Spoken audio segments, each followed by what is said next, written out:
आपने classical music सीखना है या बजाना है तो सिर्फ रागों के बारे में मालूम करना काफ़ी नहीं है, आपको ताल के बारे में भी बहुत कुछ सीखना होता है। पाकिस्तान म्यूजिक इंडस्ट्री का ऐसा नाम जिसके वालिद पाकिस्तान की फजाओं के मुहाफिज थे, जिन्हें बाद में 14 मुमालिक में पाकिस्तान की नुमाइंदगी करने का एजाज मिला था। उस खुशकिस्मत बाप के बेटे की जिंदगी में सिर्फ और सिर्फ म्यूजिक था, जिसका जुनून इस कदर शदीद था कि वो 9 साल की उम्र में पियानो बजाने का एक्सपर्ट हो गया। अपने करियर में पाकिस्तान और भारत में यकसां मकबूलियत पाई, भारत की फिल्मों में गाया, उनके लिए म्यूजिक तरतीब दिया, आशा भोसले जैसी बड़ी गुलकाराओं के साथ एल्बम रिकॉर्ड किए, अमिताभ बच्चन के साथ डुएट गीत रिकॉर्ड किया। गर्ज के कामयाबियों से भरपूर करियर गुजारने वाले गुलकार को जब हुब्बुल वतनी का इम्तिहान देना पड़ा तो उसने अपने वालिद के नक्शे कदम पर चलने की बजाय दौलत और शोहरत का रस्सा अपनाया और पाकिस्तानी होने का एजाज ठुकरा कर खुद को खुशी खुशी भारतीय बना लिया। ऐसा करने वाला कोई और नहीं, हम सब का जाना पहचाना गुलकार अदनान समी खान है।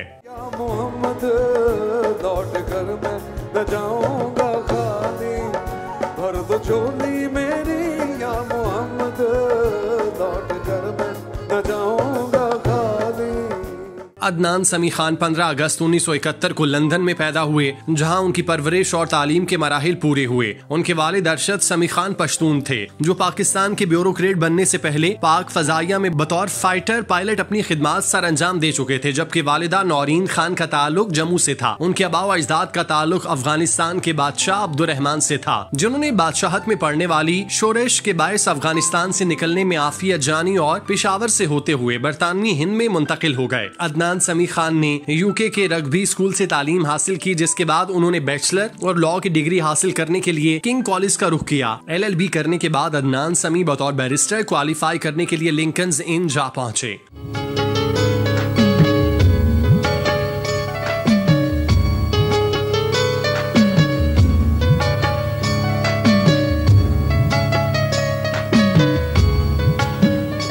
अदनान समी खान के खानदान में से किसी का भी मौसीकी की तरफ रुझान नहीं था, मगर अदनान को 5 साल की उम्र में खिलौनों की बजाय पियानो से प्यार हो गया और उन्होंने इसके साथ पक्की दोस्ती कर ली। 5 साल की कलील उम्र में उन्होंने पियानो बजाना शुरू किया और 9 साल की उम्र में अपनी पहली कंपोजिशन तैयार की। जब अदनान सालाना छुट्टियां मनाने के लिए भारत गए तो उन्होंने भारतीय क्लासिकल मौसीकी सीखने के लिए पंडित शिव कुमार शर्मा की शागिर्दी इख्तियार करके मौसीकी के रमूजो औकाफ से आगाह होने लगे।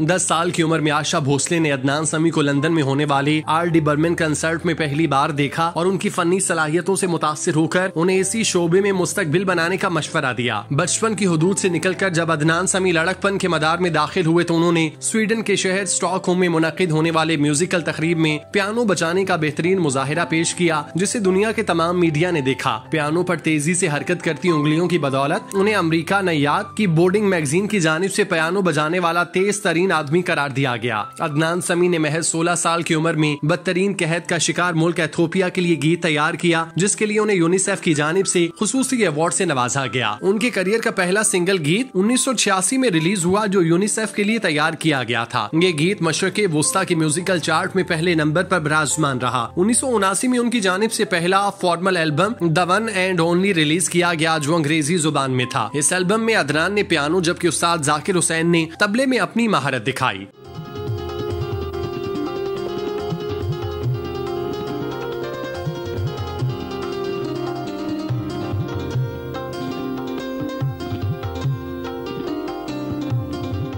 1991 में उन्होंने म्यूजिक के साथ साथ गुलकारी पर मुश्तमिल एल्बम राग टाइम्स रिलीज किया, जिसमें उनके करियर को मकबूलियत की बुलंदियों पर पहुंचाने वाला गीत तेरी याद, जो इस एल्बम का टाइटल सॉन्ग था, जिसे पाकिस्तान भर में बेहद पसंद किया गया। चांदनी बढ़कर रातों पे छाती है, तेरी याद ऐसे में दिल को तड़पाती है, तेरी याद आती है। इसी गीत की मकबूलियत के पेश नजर 1995 में उन्हें पहली बार पाकिस्तानी फिल्म सरगम का म्यूजिक कंपोज करने का मौका मिला, जिसमें वो मौसीकार के साथ साथ बतौर अदाकार भी काम कर रहे थे, जबकि उनकी हीरोइन ज़ेबा बख्तियार थी, जो बाद में उनकी बीवी बनी। ये फिल्म बॉक्स ऑफिस पर शानदार बिजनेस करने में पूरी तरह कामयाब रही। फिल्म का मकबूल तरीन गीत जरा ढोल की बजाओ गोरियो उस वक्त में होने वाली शादियों का तराना समझा जाता था, जिसके बगैर शादी का फंक्शन नामुकम्मल लगता था। इस गीत को अदनान समी और आशा भोसले ने रिकॉर्ड किया, जो किसी भारतीय गुलकार के लिए पाकिस्तानी एल्बम के लिए गीत रिकॉर्ड करवाने का पहला मौका था। इस फिल्म का म्यूजिक एल्बम बड़ी तादाद में फरोख्त हुआ। अदनान समी की मकबूलियत का फायदा पाकिस्तान से ज्यादा भारत ने उठाया। यही वजह है कि उनका ज्यादातर मसरूफ वक्त भारत में गुजरा। 2000 में उन्होंने आशा भोसले के साथ खूबसूरत गीतों पर मुश्तमिल एल्बम कभी तो नजर मिलाओ रिलीज किया, जिसका म्यूजिक उन्होंने तरतीब दिया। इस शानदार एल्बम ने देखते ही देखते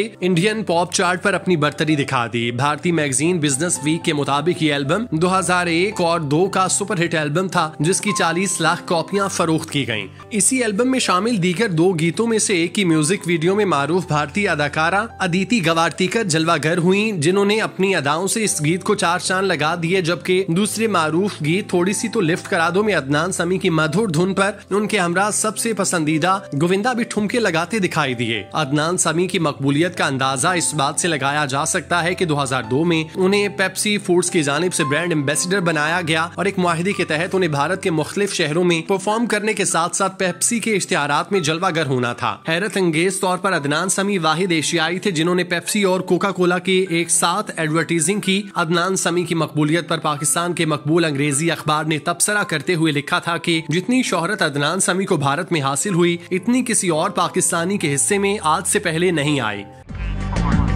थोड़ी मेरी प्यास बुझा दे, थोड़ी मेरी प्यास बुझा दे, मुझको भी तो लिफ्ट करा दे, थोड़ी सी तो लिफ्ट करा दे।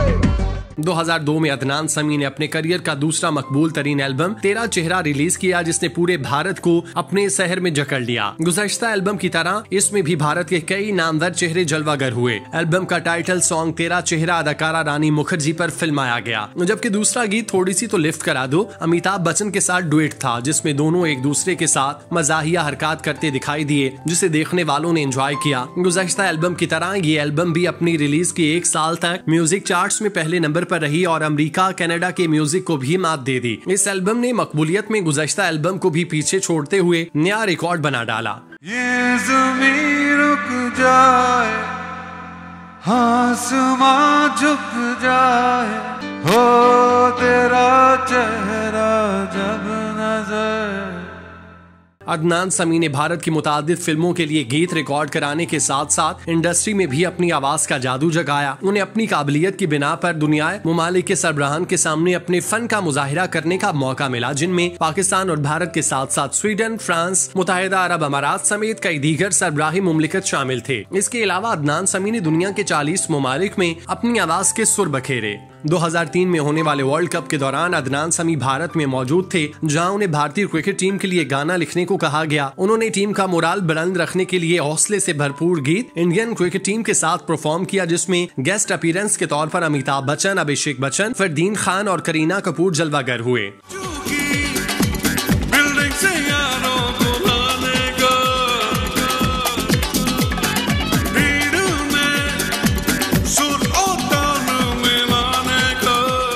अपनी म्यूजिक करियर में अदनान समी दुनिया भर में अपनी सलाहियतों का मुजाहिरा करते रहे और अपने बैग में दर्जनों अवार्ड्स भरते रहे। 2010 में अदनान समी को हुकूमत पाकिस्तान की जानिब से लाइफ टाइम अचीवमेंट जैसे आला अवार्ड से नवाजा गया। 2011 में ताजमहल की तकमील को 350 साल मुकम्मल होने पर तकरीब का एहतमाम किया गया, जिसमें अदनान समी ने ताजमहल के सामने शानदार परफॉर्मेंस दी, जिस पर न सिर्फ उन्हें ग्लोरी इंडिया का अवार्ड मिला, बल्कि उन्हें भारतीय मीडिया की जानिब से मौसीकी का सुल्तान करार दिया गया। 2015 में अदनान समी ने साबरी ब्रदर्स की लाजवाल कवाली भर दो झोली मेरी सलमान खान की सुपरहिट फिल्म बजरंगी भाईजान के लिए रिकॉर्ड कराई और खुद जलवागर भी हुए। मोहम्मद लौट कर मैं न जाऊंगा खाली, भर दो झोली मेरी या मोहम्मद लौट कर मैं न जाऊंगा खाली। अदनान समी की जाती जिंदगी पर रोशनी डालें तो उनकी पहली शादी करियर की पहली हीरोइन ज़ेबा बख्तियार से 1993 में हुई, जिससे उनका एक बेटा अजान समी खान पैदा हुआ और मौसीकी से वाबस्ता है। ये शादी कमजोर बुनियादों पर खड़ी हुई, लिहाजा ज्यादा देर तक कायम न रह सकी और 3 साल बाद खत्म हो गई, जिसके बाद अदनान समी भारत गए और वहीं के होकर रह गए। 2001 में अदनान समी और सबा गुलादरी ने एक दूसरे से शादी की, जिससे उनका एक बेटा पैदा हुआ। ताहम ये शादी भी मुस्तकिल बुनियादों पर न चल सकी और 1.5 साल के मुख्तसर अरसे में अलहदगी हो गई। 2008 में उनकी बीवी सबा मुंबई वापस आई और उन्होंने अदनान समी के साथ दोबारा शादी कर ली, मगर 1 साल गुजरने के बाद सबा की जानिब से तलाक की दरख्वास्त दायर कर दी गई। सुंदरा सोनिए सुंदरा